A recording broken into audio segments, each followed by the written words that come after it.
right, I am here with the number 6 ranked UFC featherweight contender, Josh Emmett. Thank you so much for taking some time out with me today. And how's it going, man? Well, it's great to be here.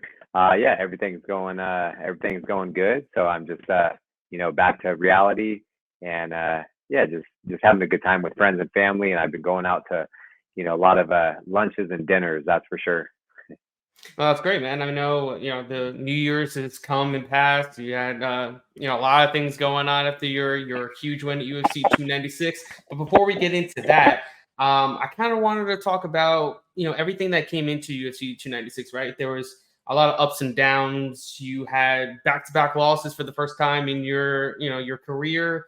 And I wanted you to talk us through, was there any struggles, leading up to this fight, right? Giga Chikadze was who you were supposed to be fighting. Then you have Bryce Mitchell as a new opponent. I just wanted to know, were there any struggles kind of leading up to this? Any type of doubts, thinking you weren't going to be on 296 and that forth? Yeah, no, it was a tough 2023. Definitely suffered, some losses and some setbacks. But that's life. You know what I mean? So no matter what you're doing, what you're trying to accomplish or achieve, uh, you have to continue to work towards those goals. So it just kind of motivated me a little bit more. Um, yeah, there's some obviously. I wish I could have fought Yair in Las Vegas, a week after. But yeah, I think I'm just gonna, stick to fighting on the West Coast, fighting in Las Vegas. I'm over traveling anywhere in the world. I don't want to go to the East Coast and fight anymore. Let's just stay on the West Coast. Let's fight in the fight capital of the world, and that's Las Vegas. So I'm gonna stick to that just because it's a 50-minute flight from home. I have access to everything there that I'm used to, and yeah. But other than that, there was really nothing out of the ordinary. I was gonna fight Giga Chikadze. I had a 10-week camp for that, was feeling good, and then 2 weeks out, he got injured, unfortunately, and I was fighting no matter what on that card. They found me Bryce Mitchell. They offered me a handful of people. I said I'll fight really any of them, but I wanted the biggest and most dangerous fighter, and that was Bryce Mitchell. He accepted, and yeah, that's kind of how everything went down. Yeah, I mean, I'm sure you've seen it. You've been on social media. Have you seen Giga Chikate's call out of you now that you got that win and he's kind of ready to go, kind of wants to get that fight going? Do you think that could be something on the horizon? Or you're kind of looking past him now and you're just kind of looking towards the upper echelon of the division and not kind of looking backwards? Yeah, like I was scheduled to fight him, and now he wants to fight. He's calling me out two weeks after we were scheduled to fight. I was only fighting him because he was supposedly the only one available at the time. So I'm sure there's a lot of people that will fight him. He can fight someone behind him, but I want to get back to that title fight. I want to become a world champion. So I want to fight the number one contender. I want to fight someone that's going to get me to that title shot. I'm kind of done fighting people behind me in the rankings because it does nothing for me. Just like I fought Bryce, and he's a tough opponent, and it's like I stay right there. I'm supposed to win, right? They're trying to build a name off of me, so yeah, I'm really not interested in that because it does absolutely nothing for me. Like you were saying, you were supposed to win, and I'm sure you've seen it, you've heard about it. Could you believe that you were the underdog in that fight, and not just an underdog, a pretty sizable underdog for someone of your stature, for someone who's fought the best of the best for a long time? Could you really believe the bookmakers really made you an underdog in that fight? Man, I don't know. I think they're just looking off of look at the guys Bryce has fought. He's beat some tough guys. Yeah, talented guys. He is really good.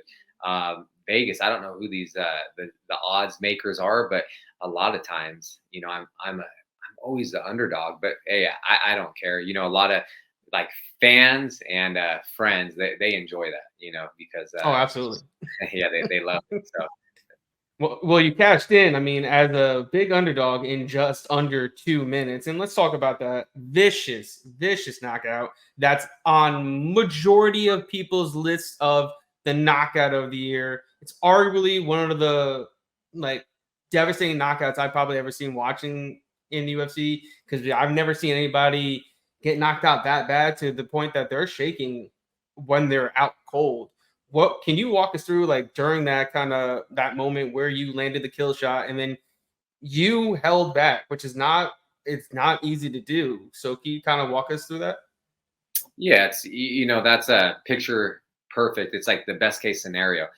We all hope that we can go into a fight, and the first fight or the first punch we land, it's over. And that's kind of what happened. There was a long filling out process.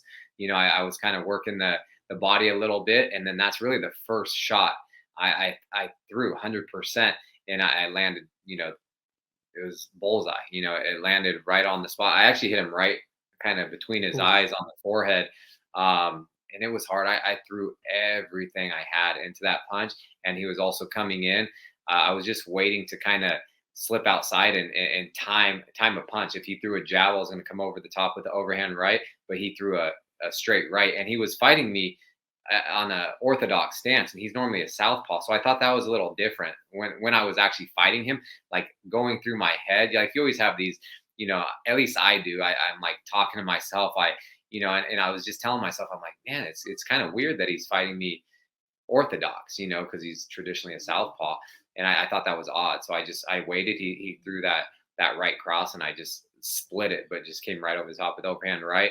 As soon as I landed, and I've done this several times in my career, it's like I hit him so hard. It's almost like if you played baseball and it's effortlessly, you just hit a ball, it's going out of the park. Same thing with swinging a golf club when you connect with the ball. And I knew that was it. So I just kind of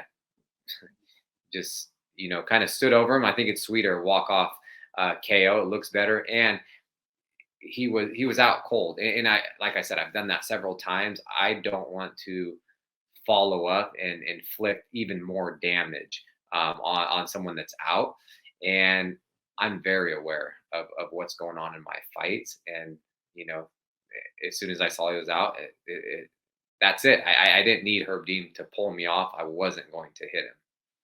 Yeah, I mean, that was a scary sight because, like I said, I've never seen anything like that before. I'm not sure if you've seen something like that before, but that was quite, that was devastating. And he even thanked you. Yeah, in the end of the day, he actually thanked you for not following up, because honestly, you could have inflicted really like devastating injury on him that he could probably never fight again. I mean, it was that bad, and it was impressive. You know what I mean? You ended 2023 on exceptionally high note. You get to do all these crazy things now. You get all these big interviews. Now you're on these podcasts, and I saw you're on the Jackson podcast, which is like one of the up and coming podcasts that I've seen. Now, can you tell us how that went and how that experience was? Yeah, no, that was awesome, and I feel like I've been doing this for a long time. I've been fighting professionally for, since 2011. I've been in the UFC now, coming up on 8 years. So it's wild because I'm going through it. It's hard for me to really appreciate like the accomplishments and the goals and things like just certain things. It's tough for me, at least living in the moment. But when I do zoom out and really look at where I've come, it is amazing. But I still have one goal on my mind, and that's the thing that has driven me to get to where I'm at. And I'm not going to stop until I get there. But as far as the podcast, they come and go. It's like and like the articles when you're winning, there's a lot more.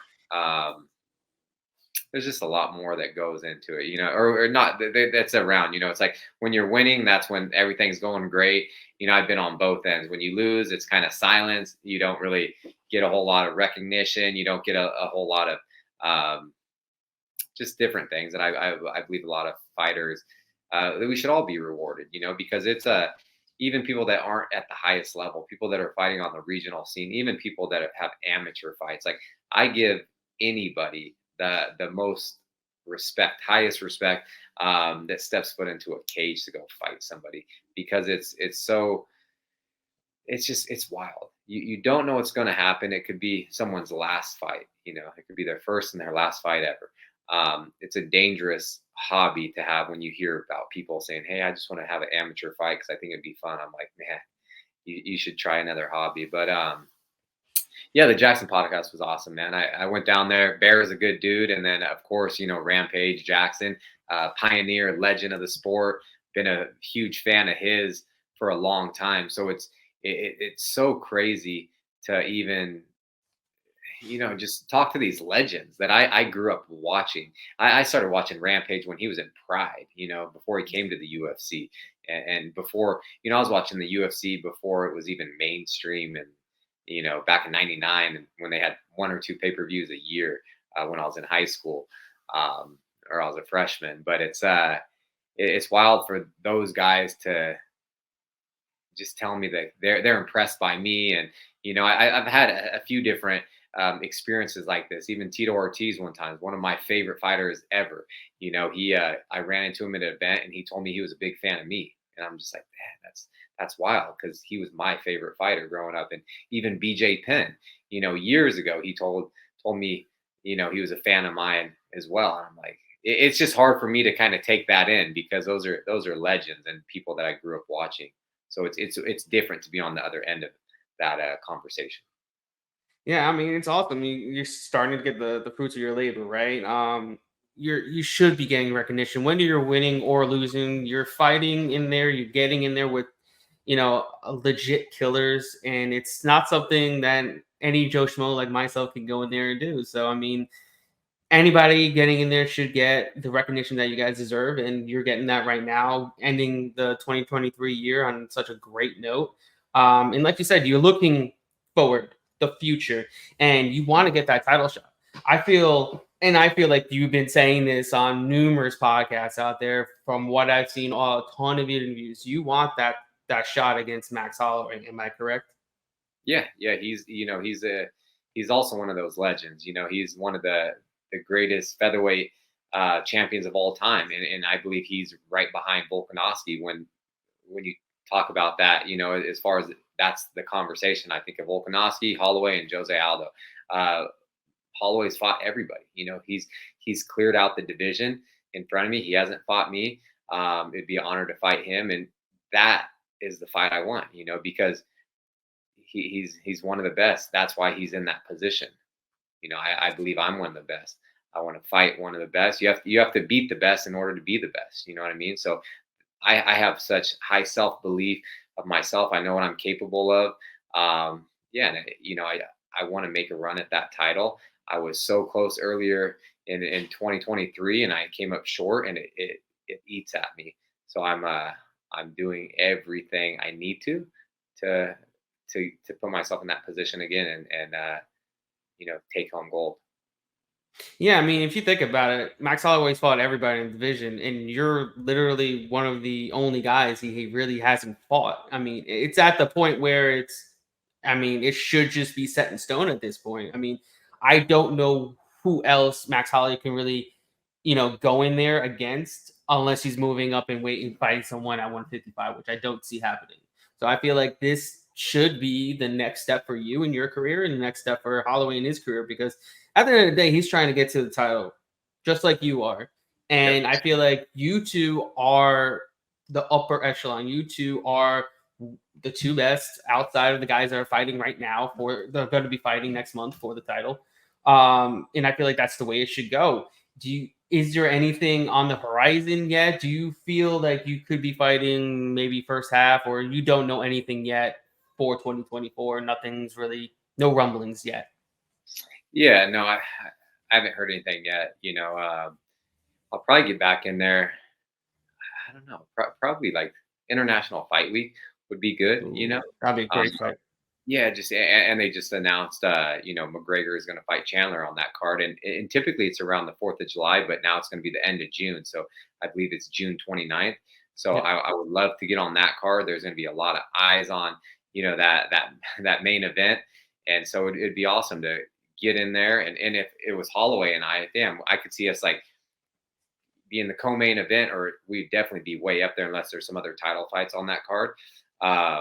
yeah, that's the fight I want. That's the fight card I want to be on, and just continue to grow my brand. And with another huge fight on a huge pay-per-view card, my stock will just continue to rise. And I feel like that's a lot of things that I haven't got to do. I haven't got to fight on pay-per-view cards my entire career. Like this last one, I think Bryce and I should have been right before the title fights on the pay-per-view card, but for whatever reason we were on the prelims, and then just because people fell out, then they bumped us to the main card, which I think is odd. Um, and other than that, my only pay-per-view fight that I ever fought on was the one in Australia when I fought Yair. And so it's just I think I need to be on bigger cards. Um, yeah, because I'm always exciting. Anytime I'm on a card, the fans, like the true fans, are excited to see me on, because I'm trying to do exactly what I did December 16th, every single strike I throw. Oh yeah, I mean, imagine if that fight was on the prelims. UFC would have been killing themselves seeing one of the most vicious knockouts with two of the best featherweight contenders in the UFC hanging on the prelims instead of being like the opener of the main card. You know what I mean? It was like you said, it was very odd. You two have huge fan bases. You two are some of the best in the division. You should have been on that regardless of the fact, but And I that's feel neither like, here nor yeah, there. you never know, but it's also like I feel like that, like I stole the show. Like Oh yeah, that was absolutely, 100%. that's what everyone talked about. Then there wasn't fights till this weekend. So for the past few weeks, it's been insane. You know what I mean? And like so many people are just like, man, I'm so glad you guys were on the main card, because you kicked it off. But that was like the biggest highlight of the pay-per-view event. There was some great fights, of course, but they're just like that was uh, just a showstopper. That was UFC 296. Oh yeah, if we're gonna it's etched in history, right? It's etched in stone. If we're gonna look back at UFC 296, the biggest moment was your knockout of Bryce Mitchell, hands down, and it's always gonna be like that for the rest of time. If anybody's gonna look back at UFC 296, they're gonna think of Josh Emmett knocking out Bryce Mitchell, point blank. They're not And gonna think of it was a wild event with like all the celebrities there, and like that's when just the former President Trump and yeah, Kid Rock and Dana and Hunter and all these guys walked out, and you got Mark Wahlberg, all these guys right behind me. It's a crazy thing to think about. I remember after knocking him out, like Donald Trump's giving me a thumbs up, smiling. I was like, this is wild. It was just kind of it's just a vivid picture that I have in my head, and it was just it was, man, it was so fun, the whole event, just because a lot of I got to meet Jack Black. He wow. came in the locker room before the fights, and just how everything went. Just friends and family that came out there, and I actually got to go see them immediately after, and it felt like I didn't even get into a fight.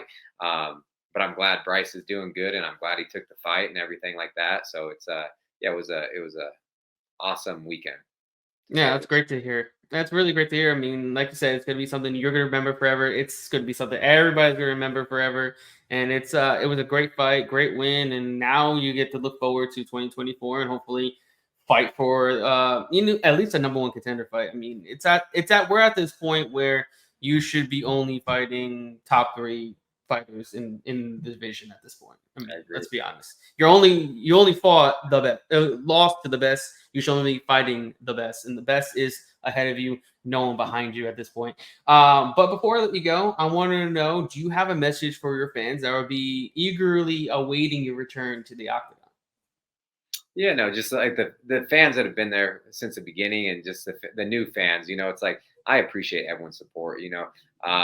There's also like it does mean the world to me, but there's anything that like article related and stuff, people can go to my website, joshemmett.com. I have some merch over there. All the basically all my sponsors and everything that I'm a part of and that I promote is on the website as well. It's like a time capsule. So many different articles, anything that kind of pops up, it's all embedded into my website. My socials are on there. I just started a YouTube channel, so I'm trying to kind of get that thing going. And yeah, but as far as my fans go, it does mean the world to me to have people support, and 2024 is going to be our year. All right, appreciate your time with us.